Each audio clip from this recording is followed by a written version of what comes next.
Hey there, this is Allison Balks, and you're tuning into the Power of Love and Connection podcast. Each week, we're having conversations about the influence of love and connection and all of its many layers. Please like and subscribe Power of Love and Connection on YouTube and Apple Podcasts. Let's jump into today's episode. Hey everyone, welcome to the Power of Love and Connection podcast.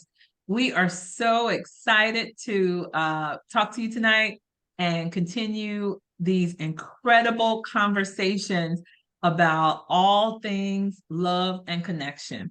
We are unpacking the layers and levels associated with how love and connection have influenced every area of your life from a child to adulthood.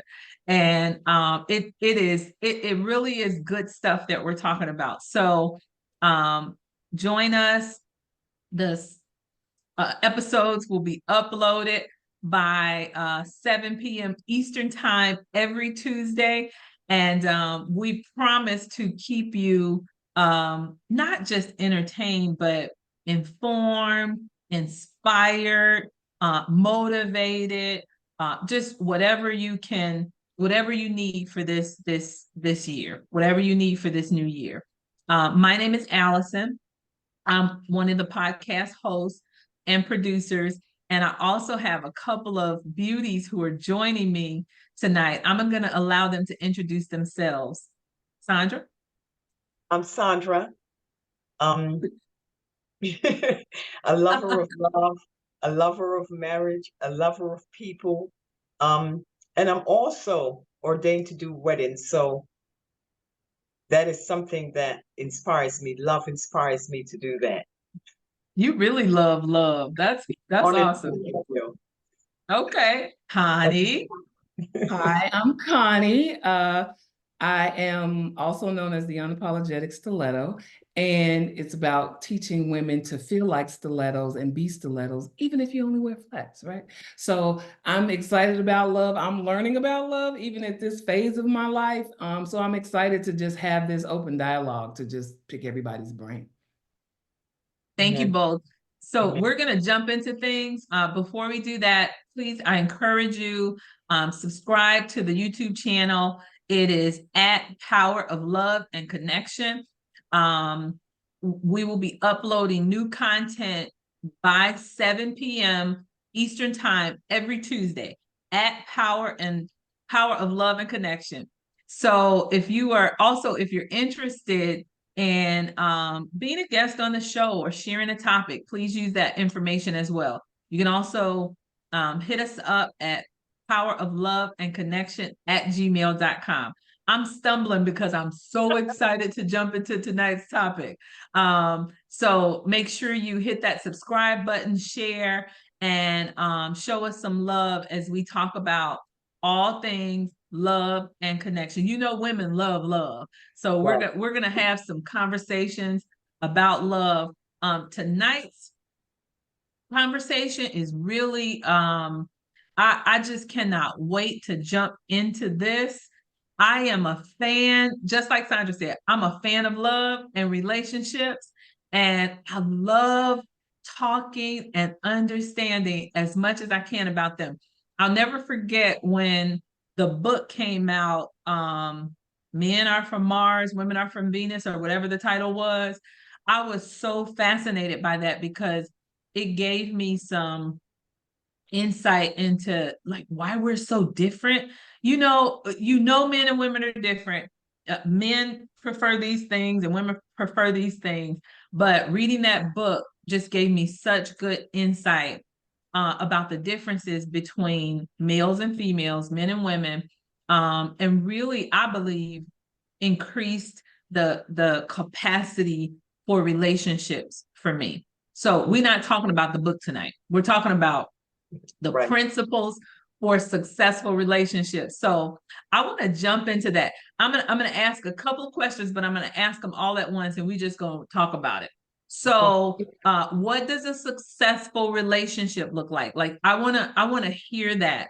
I also want to talk about some principles for successful relationships, like some things that are necessary in order for us to have successful relationships. I want to talk about that. I want to talk about how technology has changed relationships. I have some things that irritate me about technology. I want to talk about it. I want to talk about it because I can't say it to the people that do it that irritate me. I can, but you know, I don't. And so I'm going to talk about it here and hope they see themselves in it. But let's start wherever you guys want to start. Principles for successful relationships. Like throw out one good one. What's one good principle for a successful relationship? One of my first principles, honesty.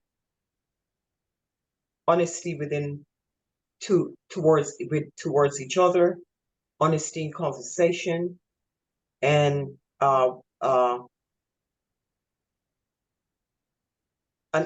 use this as an example. And I might be combining technology all into this answer, That's right? fine. That's fine. My ears are open. Technology, this is something that I pay attention to.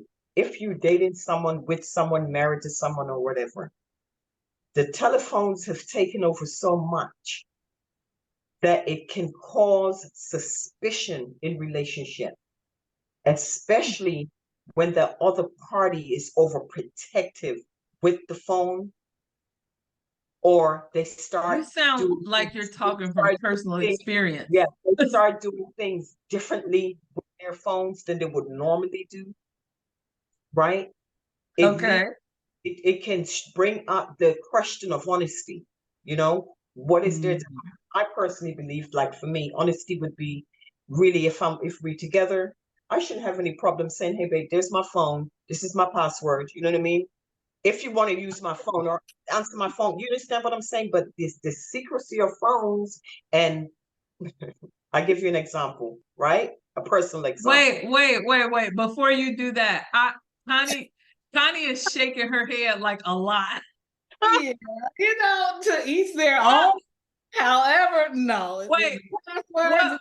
No, ma'am, no, thank you. No. So because at some point you have to have not necessarily hiding, it's a sense of privacy, right? And if you're openly communicating effectively with your mate and you have established boundaries and what that trust looks like between the two of you, you picking up my phone, I mean, if you do, you do, but it shouldn't be, hey babe, here's my password. No. No.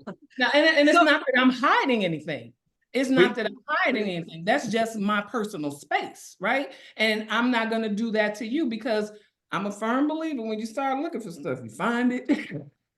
So with that, again, to each their own, but no, you can't have my password. Well, I'll say that's a personal preference. Yeah, and I understand that. And I'll say it like this, right?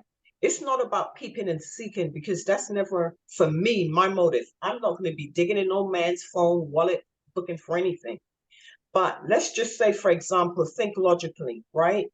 If something were to happen to me and my mate or my husband or my partner was there with me, and the way technology is right now, no one remembers phone numbers and, can call it out. And he needed to access my phone to notify my daughter, my son, or whomever about something about me. He should be able to.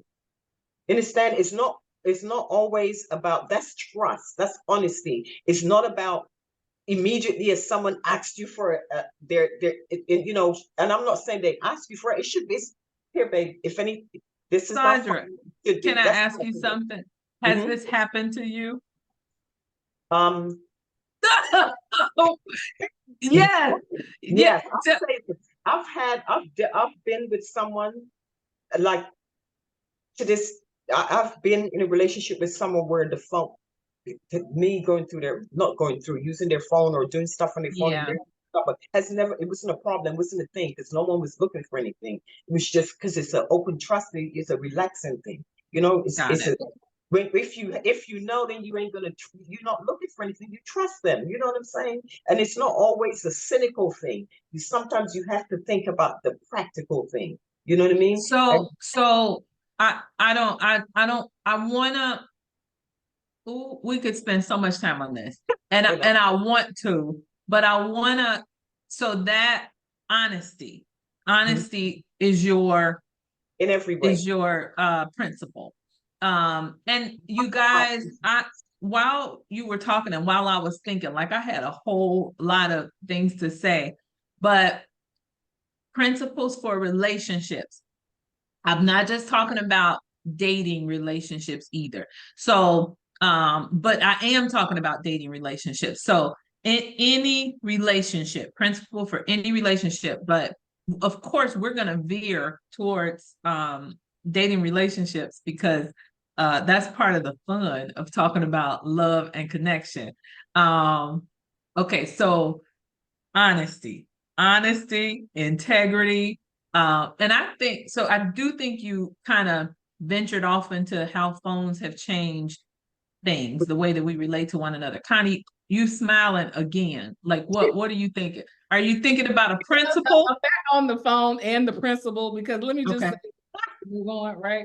So in terms of the phone, I watch too much true crime TV and things like that. So any event that I fall out or whatever, just put the phone up to my face and it'll unlock it, you know. So and then you have access to it. I'm okay.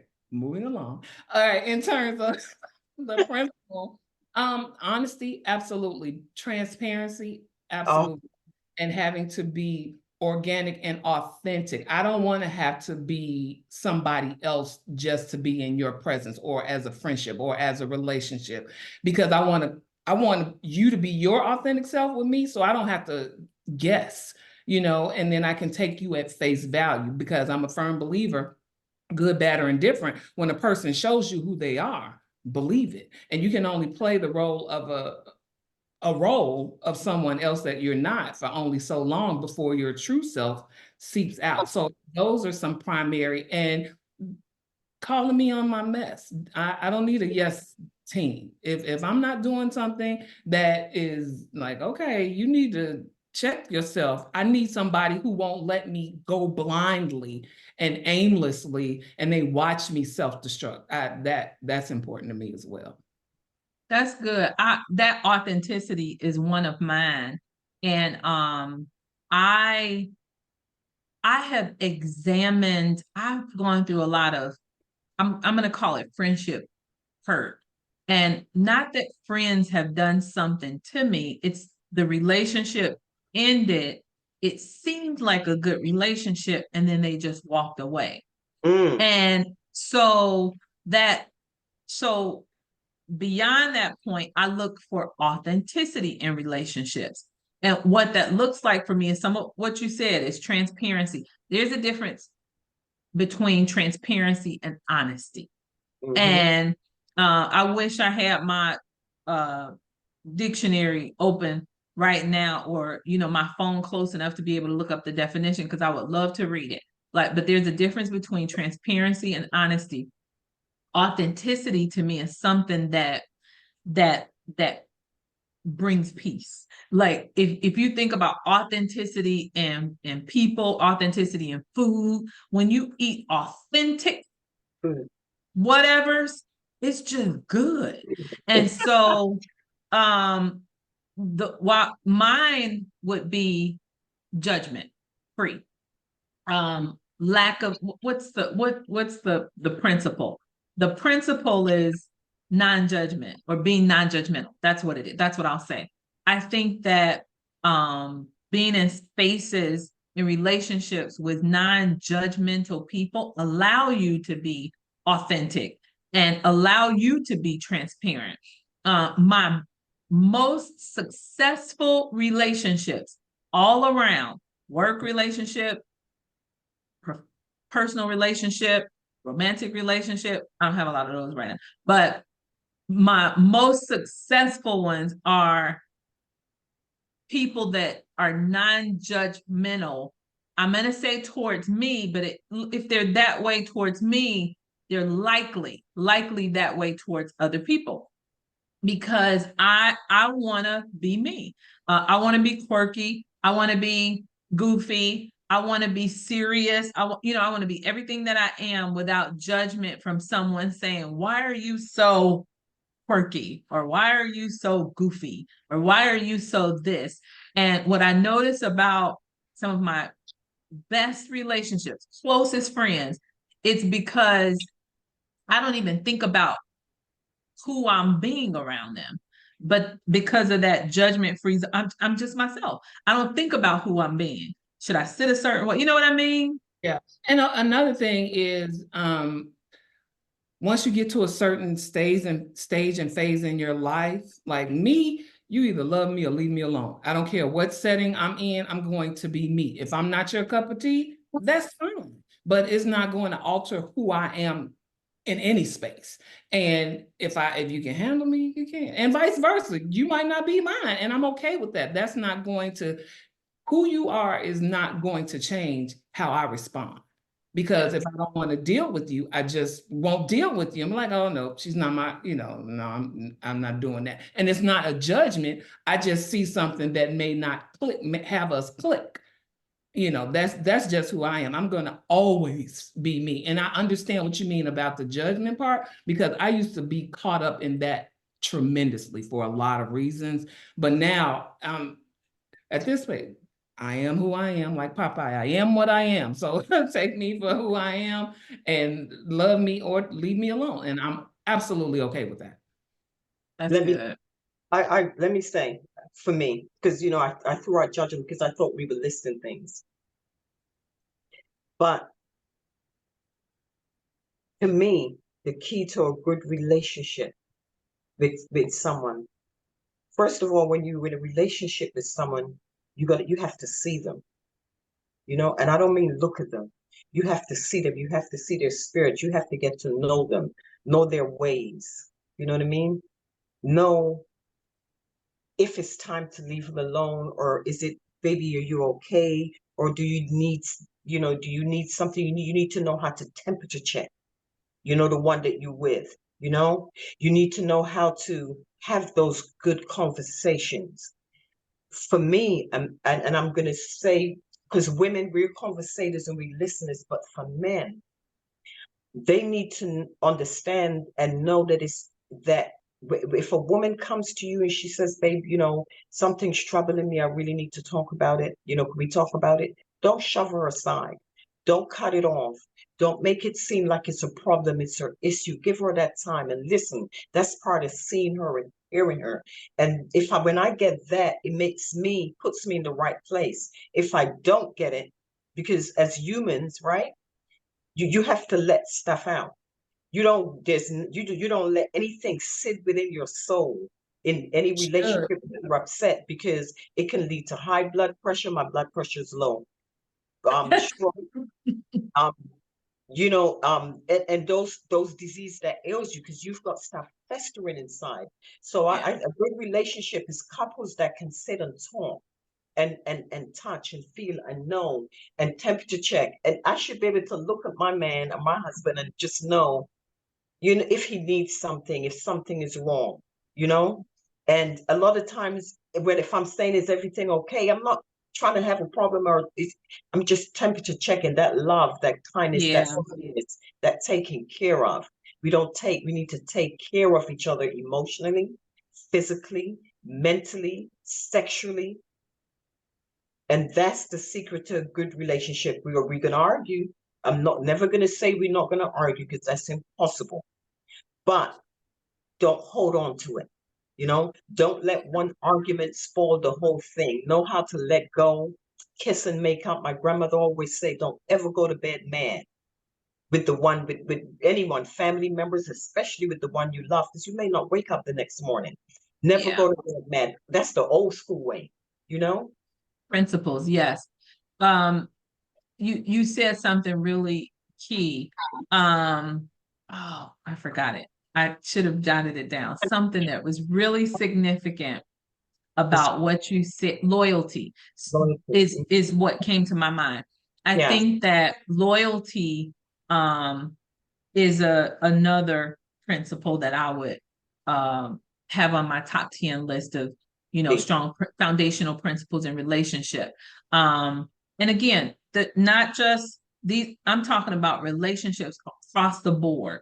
If I Yeah. work for a company, I have an expectation that you're paying me, Absolutely. I'm doing the work, I'm representing this organization. Loyalty. I have an expectation of loyalty. Now, I'm a come back and say something after that. So, but in that loyalty, and now that loyalty is limited Yes. too, because you're working for a company. When I'm ready to go, I'm gonna leave, and I'm no longer loyal. There's a low level of loyalty, confidentiality, not revealing trade secrets but to me, the loyalty pretty much stops once you stop working for that company. Intimacy. And the respect factor goes hand in hand with Respect is so good. Yeah. And so with the loyalty part, usually Yeah. loyalty leaves or exits the scenario when you start losing respect. Because at that Agreed.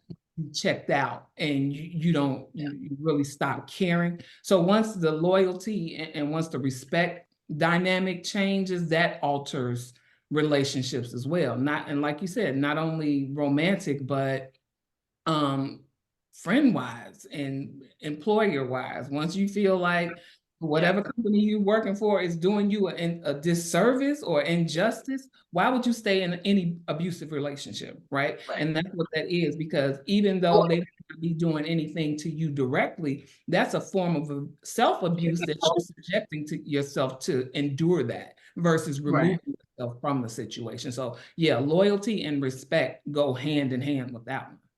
One more that you sparked. Intimacy. Say it again. Intimacy. Intimacy. Girl, you all over the romance today, honey. I know. She went all for the love game tonight. We can't hear you, Sandra. She loves love. So we can't fully hear you. I said these are the things that I look for and I like within my relationship.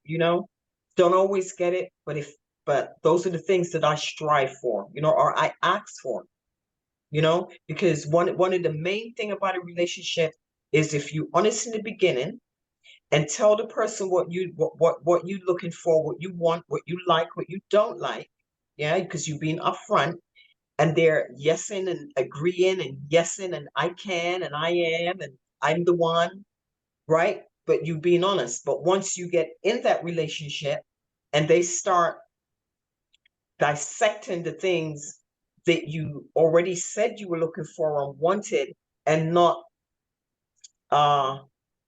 giving you what those things, not giving, right, with those emotions or reactions, whatever it will be, that kind of changes things, because now it's like breaking a promise. Then my question to that is, because I totally understand what you're saying, do you stay? Because many times you stay much longer in situations like that than you should, because you're doing yourself, again, a disservice. Why? If he, she, they, them, all of those pronouns are not giving you what you need and you stay, shame on you. You know what I mean? And that's friendships and relationships.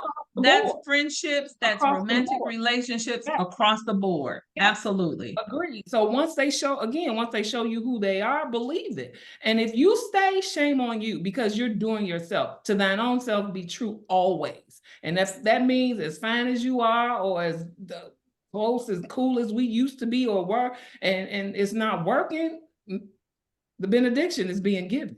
May the Lord The answer is, should you stay? The question is, should you stay, right? Yeah.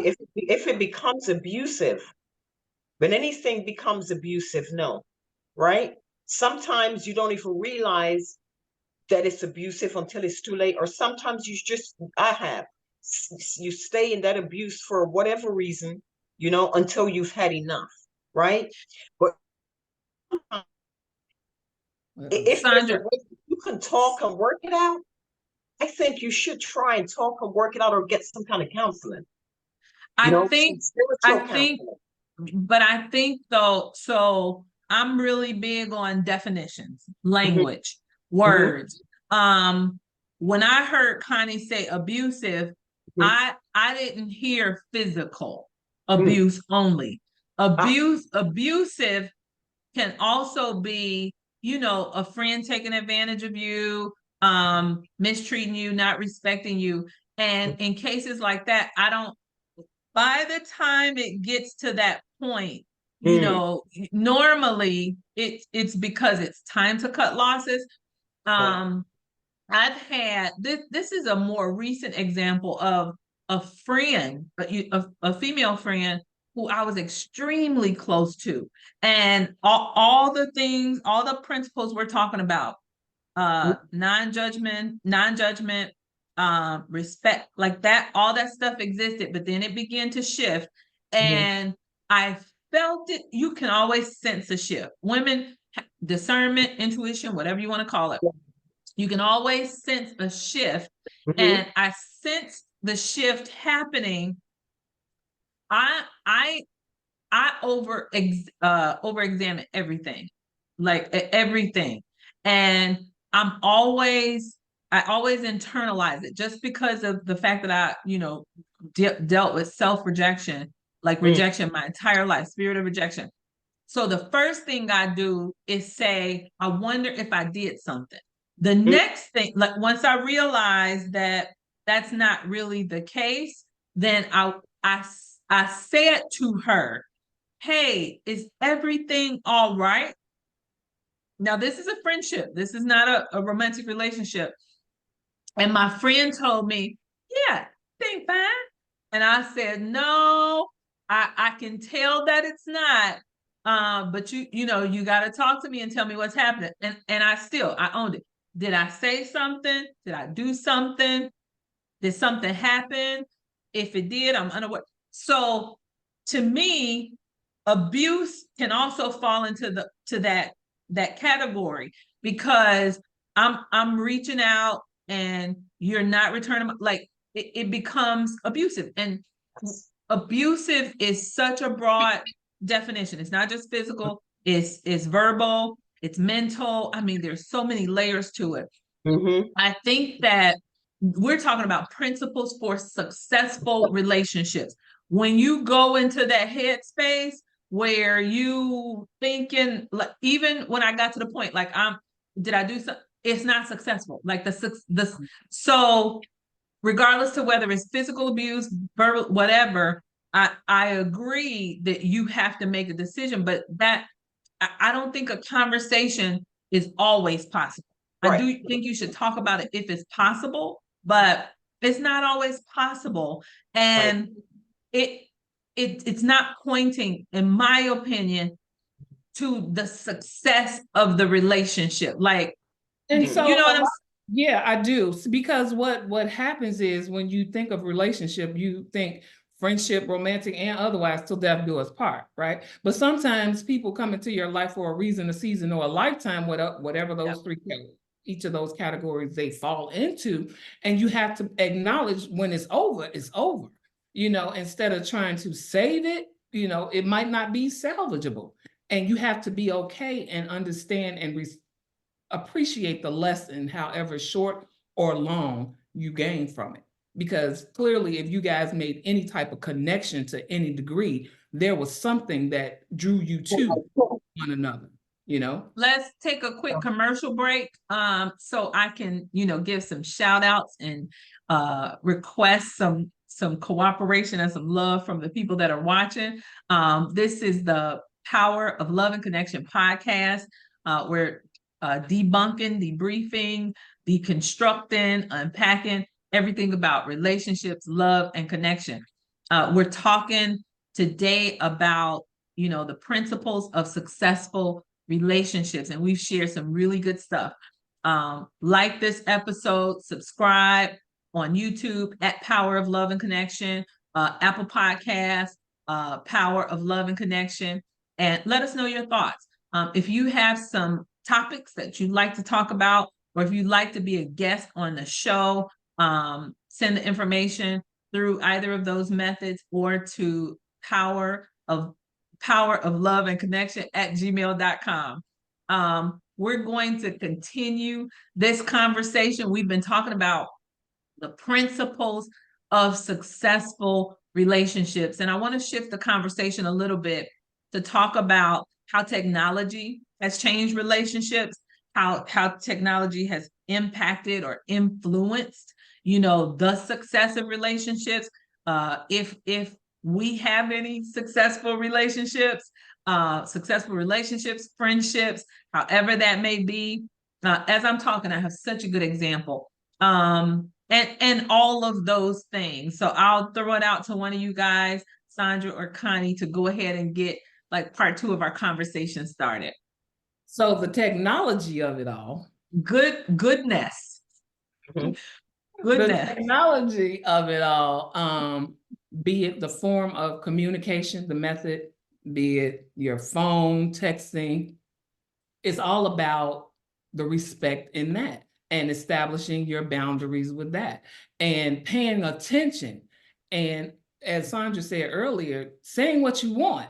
I don't want a good morning, beautiful. No, I need a little bit. Oh, no, you took my stuff. You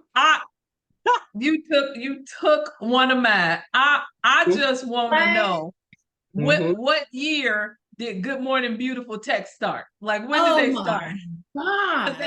We didn't have that before social media. Like, before we had phones, cell phones. Right. Men didn't call and say good morning beautiful on a telephone. Like, it's a lazy way of communicating, and it's another, I'm going to call it lazy, just to say I'm thinking about you. Not really, but I'm trying to let you know you're on my mind, but not really, because mature adults engage. And then you also have like the online dating. And full transparency, I've done it and have had some successes, and there are some creeps out there, right? So you just have to know, like, I don't know if you watched the Tinder Swindler. That kind of blows my mind. It's like a not punk, but where the catfishing. It's catfishing online. And the fact that these women give ridiculous amounts of money to these men, but anyway, so just knowing and taking safety precautions, but the effective communication, even if it's I'm running out the door and I'm texting you, it shouldn't be something as basic, generic, boring, and absurd as good morning, beautiful. It just should be more than that. That's just my opinion. And it's like, okay, you can't talk to me right now. Be creative. Don't be lazy. Be creative. The more creative and the more effort, because men, from what I find, and people in general, they make time for what's important. They absolutely carve out time, even if it's them getting out of the shower, whatever, is depending on the caliber of man. They're not just saying good morning, beautiful. And if they do, I block you. I do, because I have a new, so I personally believe that technology has cheated us out of the interaction, the human interaction. Yeah, I really do believe that. I'm a fan of social media, texting, because all Facebook, all those things, all those tools have they're allowing us to do this right now. Like, they're allowing us to connect with and reach people that we have not, engaged before. Family, like I've found family on social media that I still haven't met in person. I mean, so there's a power in all of these tools, but I'm in total agreement with you. And the more technology evolves, it seems like the less people, I'm going to say people, because I'm not just talking about men, but I'm talking about men, the less people want to engage with you. I'm somebody who still likes to talk on the phone. Like, I love talking on the telephone. Sandra, you look like you're going to say, I'm going to let you say something, and then I'm going to come back to my most recent example. I'm going to come back. Oh, I'm gonna come back. No, you could have finished. I'll say that technology have changed it, and I'm a little guilty, right? Because I remember I was in a relationship with this guy, and even when we were together, I found myself hooked on the phone, and it wasn't necessarily always Facebook, you know what I mean? It was something else, emailing, checking my email, checking this, checking my messages, checking this, to where I wasn't giving that time to him. And I don't Yeah. like it done to me. You know, I think it's the rudest thing to be out on a date with someone and they pick up and you know, they're on the phone.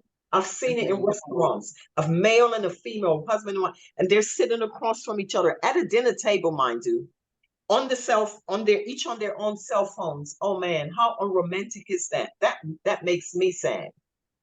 So the technology, the phone, and the messages that are being sent, the messages that are subliminally being sent to our young males and our young females of what a relationship should look like. They're not subliminal anymore, though. They're They're overt. They're not subliminal. very in your They're face. not subliminal. They're Very. not. Yeah. It registers something in a child's or a teenager's mind that will eventually blossom into something, right? Because the brain develops and it develops. Perfect example, I give you this. I'm on Facebook today, right? Because I get on Facebook, yes. And I saw this, someone posted, who comes first in a man's life? And it says wife, mother, daughter, or baby mama. What's your point, though? Tell me your point. Is just those little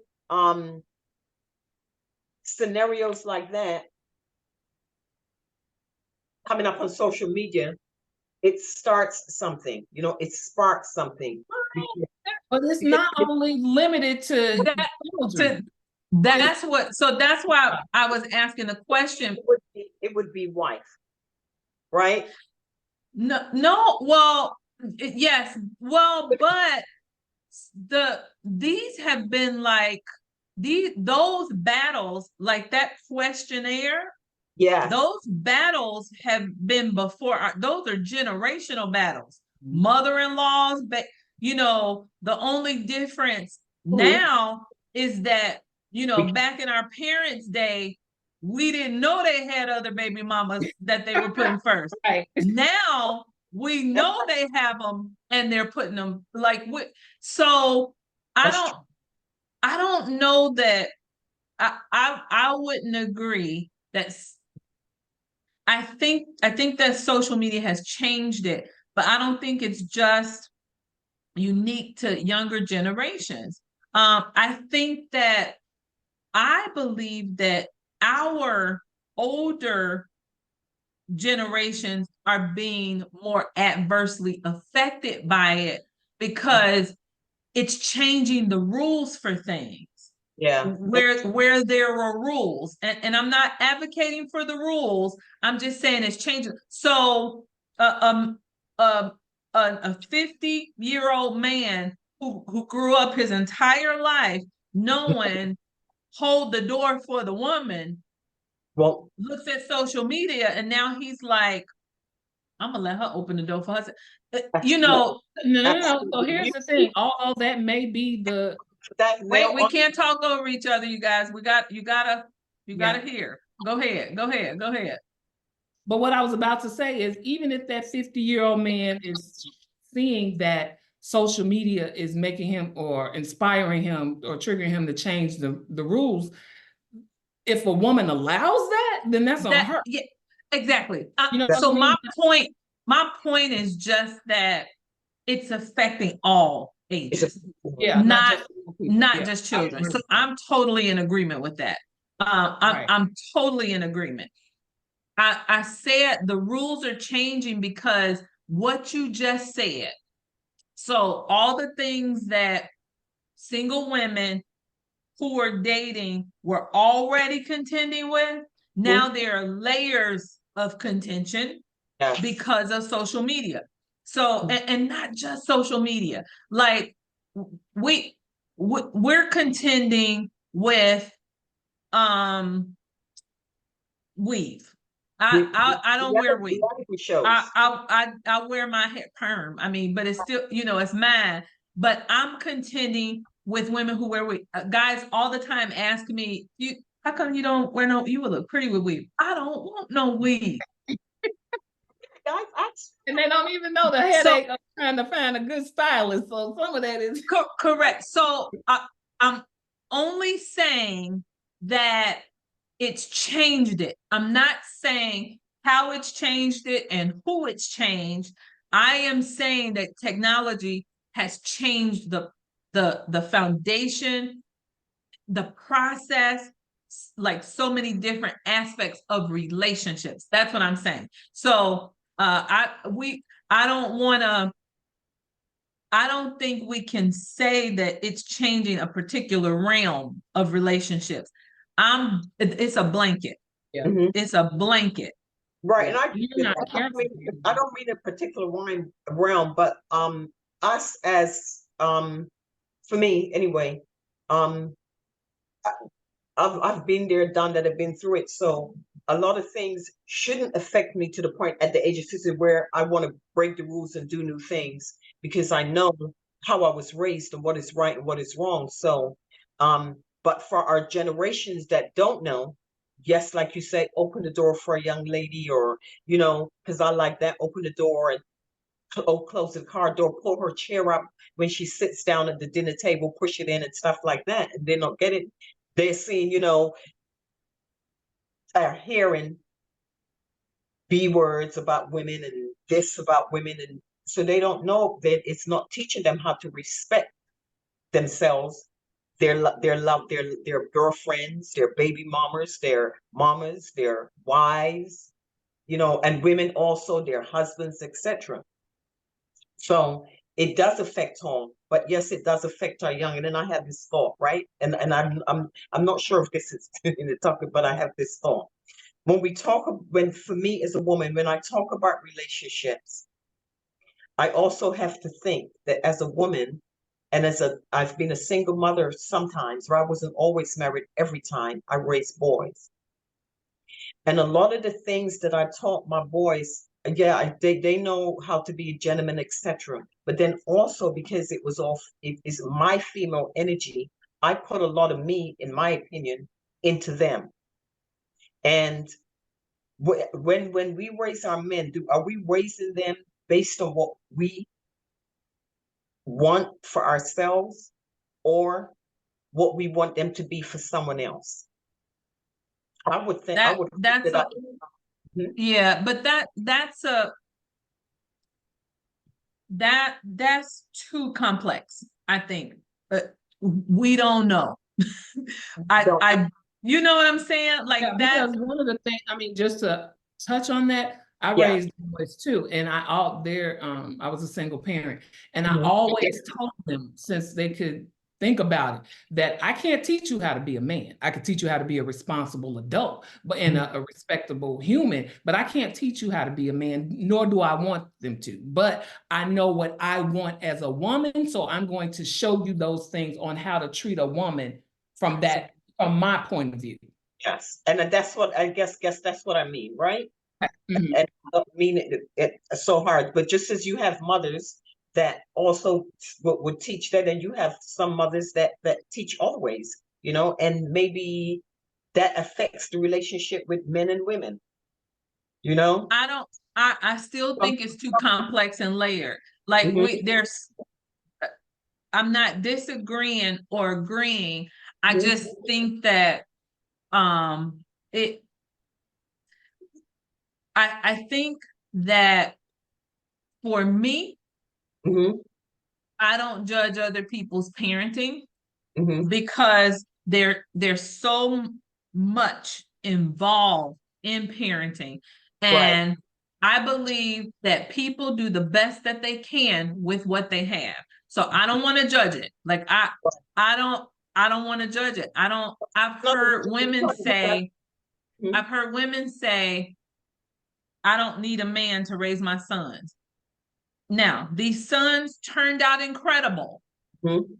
I've heard other women say, I'm a woman. I can't teach, like Connie just said, I can't teach my son how to be a man.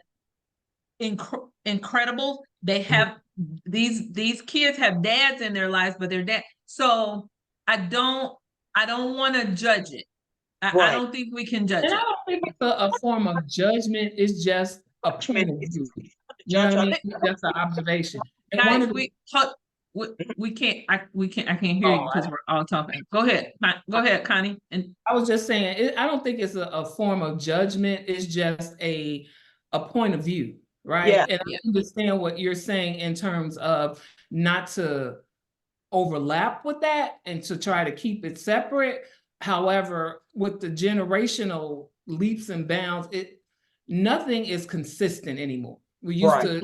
We used to mature through stages. Now it seems like you said, the 50-year-old man is acting like the 40-year-old. It's crazy. And I get it, what used to be called midlife crisis. So now that's at the forefront, and they're seeing all of these BBLs and things like that, and they don't know how to act. Whereas before, you would have to literally, from a man's point of view, see somebody in person to give what they called heckle. You see a beautiful woman, or you're in the gas station and somebody says, "Hey, pretty lady," that used to be the norm, but now they sneak in your DM, they sneak in your inbox and say like disrespectful thing. Like, really, what?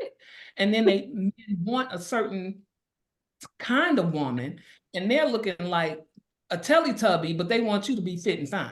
So that's not fair either, yeah, Sandra, what were you gonna say? I hear her. I hear what she's saying.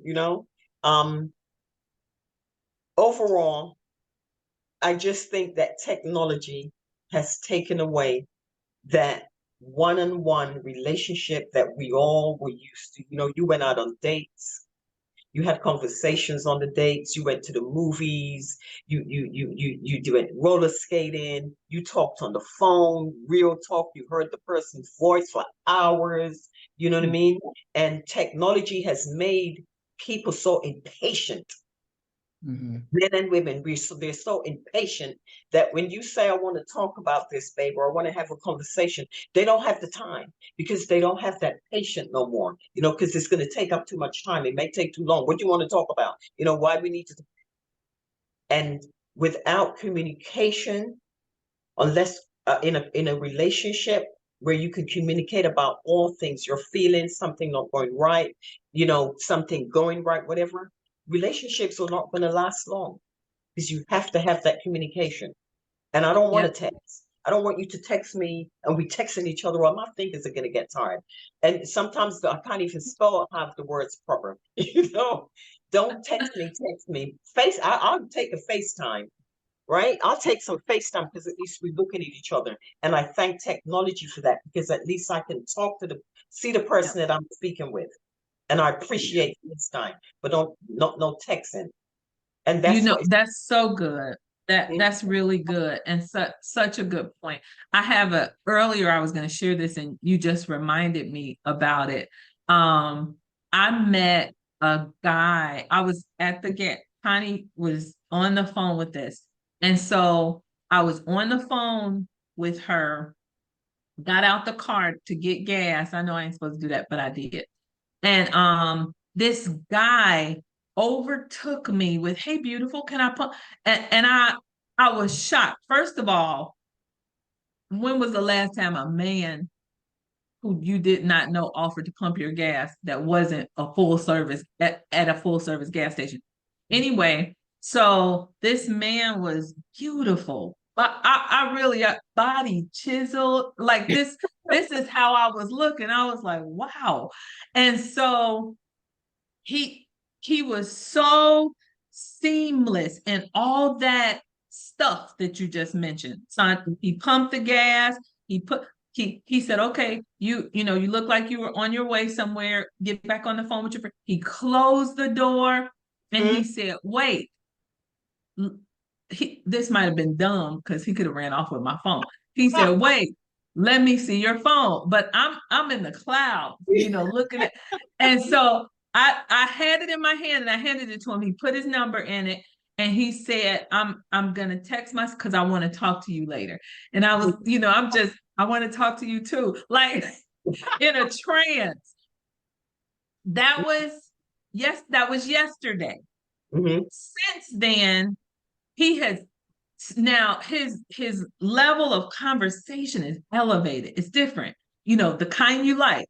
And so I have just been joking, laughing with God, like, Lord, you blessing me this, like that. I'm playing like, Jesus, yes, like, what I like, Lord, all of that.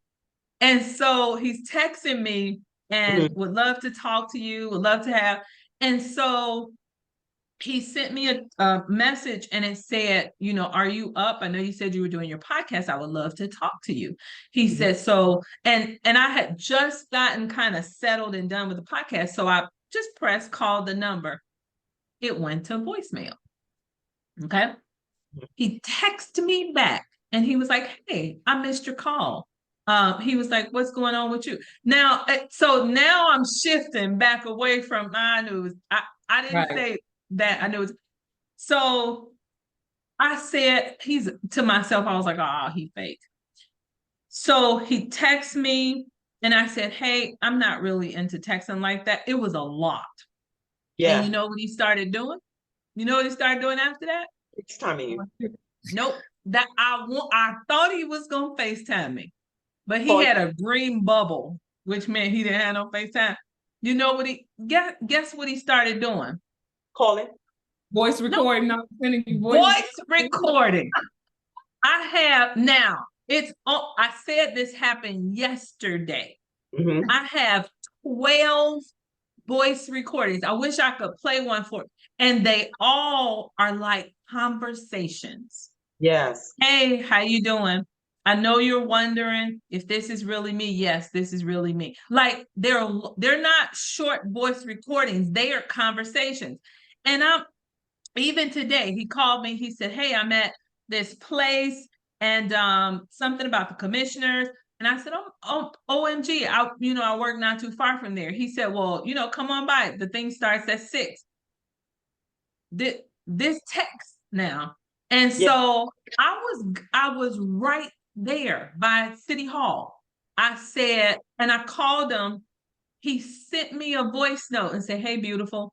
And I'm just, but this is a new dynamic for me. Like, but I'm so curious. I haven't even had time to ask him if he considers these voice notes conversation. Mm. My eyebrow raised. That's mine is always. But Sandra, it goes back to what you said. And Mhm. I often wonder. So one of you guys earlier said that women stay longer than we should. Mhm. Because of technology. I have gone a little further than I normally would. Not settling, that's not what I'm saying. But the first voice note he sent me, I would have been out the door. So at least I let him send 11 or 15 or how many ever there. in my opinion, that's too many. Because did he give an explanation as to why he sent the voice? No, and I'm curious. Whoever he communicates with must like voice note. This is another one, and then I'm a turn it over to one of you guys. This has been since maybe cell phone. I don't know if it's social media. This might be cell phone. So this same guy said, "Would you send me a pic?" Mm. That's just how I responded. So again, I'm going a little further than I normally would, and I said, "What kind?" Mm. And he said, you know what kind? A full body pic. And you know what I said? Which is the truth. So if he talked to me, he would know this. And I said, that is so funny. Something like that. I'm talking in my text language. I said, that is so funny. as long as cell phones have been out, I've never been able to take a full body shot. Like, that's the truth. I Yeah. only know how to take selfies. So even years back, guys asking me, send me a picture. I'm like, because I can only do I have 10,000 selfies in my phone. And he shamed me a little bit. He was like, you got some, but I was over it. I was At over that it. point, when they do all of that, and especially when they say, send me a picture, to me, that's for you to put my face in the phone as the contact, so you'll know who you're talking to, because this may be his spiel, so I'm very side-eye-ish, but all of what he's doing is red flags in my I know. I'm over it. I'm over it. Yeah. That's and it's But he was fine. He was fine though. He got some eye candy for a day. Like, thank you, God. You know what I like. And so that just may be what's coming your way. Like, I believe it. I believe it. This for you. I got something like this, but I got the one for you, So, but we do see in that's even, you didn't settle, you're not settling, but you're giving him too much time and energy. Control, Alt, Delete. No, don't call me no more. But you know what, sis? When you said to send me a pic, that is like, when you first start talking to someone, to me, right? That is like the most annoying thing. Send me a pic. You don't even give me the opportunity for me to do it. And then when you say what kind of pic, and they go with, that's really annoying, because if you thinking our first conversation that I'm going to send you a sexy up pic, no, I don't do those. Now, if we're in a relationship and I feel that you might get, if you're my husband, you might get, to see a little more. But if you're my boyfriend, I'm not giving you anything that's too risque. Not anymore. Not. And I don't do that because I'm like, I might run for a political office one day. You know what? But I don't do that anyway. But I just make light of it. It's just it's annoying, but that's the day and age. I'll let person know that. I don't send those kind of pictures, unless you're my man or my husband. I don't send those kind of pictures, and I don't send naked pictures. I don't do naked or. You guys, when I get married, I'm sending all of them. I know, right, but that's when you're married, though. I'm sending all of them. That's the difference. It's gonna be, even if I run for office, I'm gonna be like, yep, that's me. That's, you know what? Because that's my husband. That's me. With your husband, yes. But somebody flaws and all, that's me. Yeah. So truly in a relationship with that was strong, Yeah. So we can agree. We agree that technology has changed stuff. What do you guys think has been the biggest influence of technology on relationships? All relationships. When you say the biggest influence, are you talking as far as the actual thing or the sites or what? Any, just how, like, what do you think the greatest impact that technology has had on relationships in general? It has taken, to me, it has taken away the desire of women wanting to get married. Because when it's most women, not all women, some women, because everyone is stuck on posting pictures. I'm single and happy because I'm this, and I'm single and happy and I choose not to have a man. And back in the days when you dated someone, the end intention was that's going to be your husband. You just think it's women, though? You don't think men too, not just women, men too. Oh. Men too, because back in the day when a man courted you, like my grandmother used to say, they went courting. The end result is that either he knew he was looking for a wife, or the girl was looking for a husband. But now it's just, that's changed. I miss that. I miss the courting. I miss for our generation, that, is possibly going to be my husband. You know what I mean? It's just me, because maybe I'm old and romantic or fuddy-duddy. No, I mean the romance, I think for most women, I'm sorry, I think the romance for most women is the desire. But then you have people, and it was a post over the summer, maybe have been longer, whereas the desire is to ultimately be married. And then you have the Cardi B's, the Meg Thee Stallions, and all of these women who are talking about this lifestyle with these men and what they'll do and won't do, and they're married. But everything they sing about in their song is pretty much for a girl who's of the streets, a city girl, a hot girl, that type of thing. But the majority of these women, Nicki Minaj, all of those who are really influential in the music industry that way, are married. So they're telling you to go out here, and women are doing it, and then they're not even living that themselves. They're looking at you as like, look at that idiot. Yeah, so it's just a double standard in terms of you have to know what you want yourself and go after that, and don't settle. That's the whole thing. Absolutely. Yeah. Yeah. Listen up Go front. ahead. My thing is, for me, in a relationship, it's not never really about the looks, or is he handsome or fine, and it's about the personality, the way the person treats me, the way they talk to me, the caring, the sharing, and that spirit, that heart, you can see someone's heart, the kind heart, the kindness. And that's what I like. That's what I look for. Sometimes, the devil jumps in there and you throw you one that you that you think is those things, and they aren't. But my thing is, if you're honest with me and tell me what you're looking for and what you want, as I'm honest with you, my thing today is, if you're not looking for a wife, don't wait, don't try to have a relationship with me, because I'm looking for a husband. That's my thing. And no, I'm not having sex unless the person I'm having sex with, I'm married to. And that's my thing. That's for me.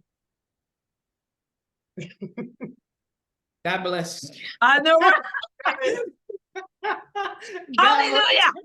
Right? That's for me, because that's Yeah, me.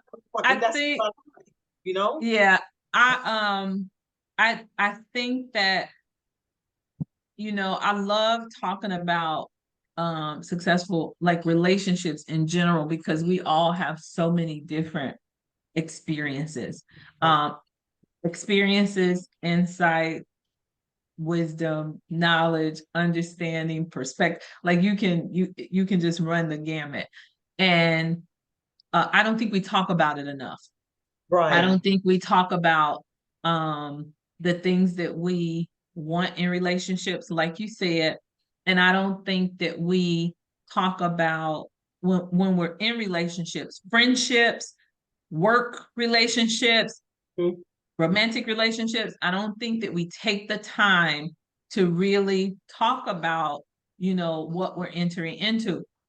I had a conversation with a couple of people at work, and one of the young ladies moved to another department, same amount of money, and she was a little upset. She was like, well, no money came with my promotion. And I said, can I share something with you, sis? And she was like, what? And I said, it's your fault. Did you ask for more money? She was like, well, they wouldn't have. I said, did you ask for more money? And she said, I didn't. I said, that's on you. And I said, so we're 6 months into the year. Have you done anything to position yourself to ask for more money? And she was like, no, I haven't. I said, you still got time. So that's work. I, with the people that come in under me, I advocate for them negotiating what they want. And it's the most foreign thing in the world. Like they will say, oh, I've never done that. And I'm like, but why? Yeah. Once I learned my worth and my value, I don't let other people tell me what I'm worth. Okay. If I apply for a role and they say, "What's your asking salary?" Oh, well, that's out of the range. Thank you. Have a good day. Yes. Because this is my range. This is my worth. So that's professional relationships. In friendships, now I went to a friendship summit several years ago. And since then, I've had such intentionality with friends. What I learned about myself is I have a large network of associates. I called them friends, but they weren't really friends. Like, I collected people from all these places that I've worked and been and stuff like that. And wait, let's stop there. Did you say you collected? Okay, you coming. I did, and I extended myself back. So if I like, to the point that when I was planning to move to South Florida, I was concerned about these associates that weren't there. They're not really, it was weird. It had a hold on me. Anyway, I did some self-work and realized, that I had to outline my definition of friendships. Like, what do you want in a friend? And it looks like something different. So everyone else, we're cordial, we're social, but the expectations are gone. Like, they're gone of that big network of people that were kind of associates. So, and then that's friendship. So, and that was work, that was friendships, romantic relationships. It's laid out. It is laid out.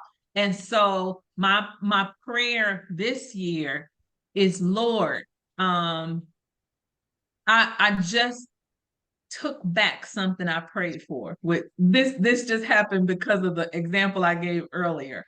I said, Lord, make me attractive. But I was thinking about my husband. I just didn't say that when I was saying it. And so I pray stuff to God, and I don't even realize that he's answered until I'm like, Lord, what is going on? And so in 3 days, I probably have met 15 men. And so I was like, Lord, I like this, but I don't like, where's my, and I was like, oh my God. I said, okay, God, I got to reframe that. Because you have to be specific. I said, make me attractive to my husband. And I said, because all this random voice memo guy and blah, blah. I said, I don't want that. But I have very clear specifications on what I want in work, friendship, relationships, and family. Now, I know we don't choose our family, but I have chosen not to interact on a significant level with family members that bring toxicity into my life. And so it's across the gamut. It's across the gamut. And like one of you said earlier, like, I'm at a point, this latter half of my life is going to be better than the rest. And so in order for that to happen, I've got to take an inventory. I've taken an inventory, and I am committed to applying the principles we've been talking about, principles of good relationships, defining what I want so that I can have success, and being open to critique from the right people. Yes. Right. The right people. Last thing, and then I'm gonna pass it over to you guys. Who said this? Somebody, intentionality is a principle. One of you may have mentioned, or I was gonna mention, I just got a copy of the book, The Power of Intentionality by Dr. Wayne Dyer, because I've been being intentional for a full week. And that sounds like not a long time, but what I've noticed is how much more joy I have Yeah. in every day. And just with intentionality about what I eat, what I say, what I think, and their battles, but in my relationships, I'm working on intentionality, like reaching out to my friends. I think about you all the time, but I mean, that's it. But I'm being intentional about thinking about you. Ooh, so and so would love this, and sending it. I sent so many text messages between yesterday and today, and people been like, girl, but I don't expect anything from them. That is me being intentional. Right. Me being intentional. So that's it. I'm gonna wrap my part up and let you guys sum it out, and then we're gonna close for today. So Okay. the importance of that intentionality piece is that, like you, I've been on that journey for a little while now, in terms of, because I firmly believe that life and death is in the power of the tongue, right? And we say a lot of things thoughtlessly, and not realizing that it's bringing negativity to a situation, and you don't even intend for that to be. So I find myself not speaking as quickly as I normally would without thinking, because asking it shall be given. And with your example, be specific. When you go to McDonald's, don't ask for a Whopper. So you have to be very, very specific and intentional even in that. Yeah, he made you attractive, but he made you, because we're attractive women, right? So that's not hard, but these men have probably been noticing you all along. But the fact that now you're paying attention to it, he made you attractive, but now you put that handle on it to my husband. So then I believe you'll have a different type of approach. And that's the way we have to be, top to bottom, inside and out, being intentional about every move we make, especially in our relationships, because it makes no sense to waste time on a person who does not even merit your time. And then time is like a precious commodity that we can't get back. So that intentionality is really, really good. Really good. Absolutely. Mm-hmm. What about you, Sandra? I agree with that. I agree with what Connie's saying. I believe that I've been working on being intentional for a while, but this year I definitely want to concentrate with that. And what I find also sometimes is I'm still working on how to say what I want to say in a way to where it doesn't come off in a negative way. It doesn't come off negative to anyone. It's okay to speak your mind, because it's always not what you say, it's how you say. I'm still working on me. I'm working on to fine tune myself. And this year, that's what I want to do. I'm always going to be the kind of person that knows what she wants, how she wants it, how she likes it. I'm flexible, so I'm willing to bend. I've always been that way. Then, but and I also, sometimes when you are walking a spiritual walk, it can sometimes deter you protecting yourself from those that are trying to do you harm or not treating you the way you're supposed to. Because sometimes in my mind, you're like, I'm going to pray about this. I'm going to listen to God. God's going to tell me what you know He is. I don't, let me say this right now. But sometimes you just have to speak your truth, because life is too short. Here today, gone tomorrow, And every time I say that, I think about my son. I spoke to him on a Tuesday to Wednesday, he was gone. So Connie, you said, don't waste your time. The time is too precious. And it makes me sad in some ways, because if you love someone and you care about someone, you don't ever want to give up. You want to try, and you want to try and make it work. And you always, I'm always wishing for a happy ending. Doesn't always happen that way. And if it doesn't, oh well, you know, brush it off, you know, pray to my Lord and move on. But intentional, yes. Kinda, yes. Speaking my worth and what I want and meaning it and sticking to it, yes. Not being manipulated, yes, no, because that some things in some relationships, just words and things that people say and how they put it to you when you try to conversate with them, it can be in a manipulative way to make you question yourself. Well, should I have said that? Oh, do I mean, yes, I meant it when I said it because Yeah. I meant it. But, you know, as always, I'll never give up on love. You just guys just know that. I'll never give up on love, being in love, falling in love. Having a husband, having someone that loves me, me loving someone back. And I may have it right now. Okay. Okay. Listen, Okay. We look forward to hearing more about that. Thank you both so much. Tonight has been eye-opening. And I believe that that people, I'm going to say people who hear this will just be opened up. And I'll leave it general like that. I think women will hear it one way, men will hear it another way. I think that it will be heard different generationally. Like a millennial might hear it one way. Either way, it's good conversation. It's been good conversations.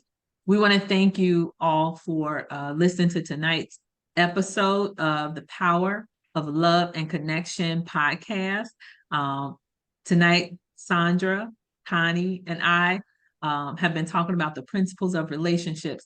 Please subscribe on YouTube at Power of Love and Connection. You can search Apple Podcast for Power of Love and Connection. If you have topics or would like to be a guest or want to share feedback, send it to powerofloveandconnection@gmail.com. We're always happy to hear from you and look forward to talking to you soon. All right. Thank you, guys. Have a good night. Thank you for listening to today's episode of Power of Love and Connection podcast. Each week, we're having conversations about the influence of love and connection and all of its many layers. Please like and subscribe Power of Love and Connection on YouTube and Apple Podcasts. See you next time.